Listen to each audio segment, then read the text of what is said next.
İçeride boşluk var. Muhterem cemaat, salih olan insanların bir işareti vardır. Yani 2 hafta, 3 haftadır Allah diyor ki salih ve dürüst ve düzgün olan kullarımın bazı işaretleri, onlardan birisi emanete sahip çıkan insanlardır. Öncelikle emanet ne demektir?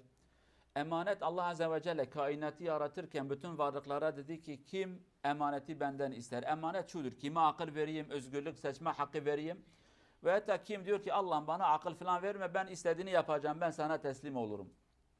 İnsanlar dediler ki Allah'ım bize ver, bize akıl ver, seçme hakkı ver ve iyilik yaparken ceza, ödül ver, kötülük yaparken bize ceza ver. Budur. Ki Kur'an-ı Kerim'de de Allah diyor ki ben yerlere ve göklere dedim ki emaneti alır mısınız? Dediler ki Allah'ım haşa, biz emaneti alamayız. Ne desen biz onu yaparız. Bize seçme, seçilme hakkı verme. Biz emir kuluyuz, ne desen onu yaparız. Sadece insan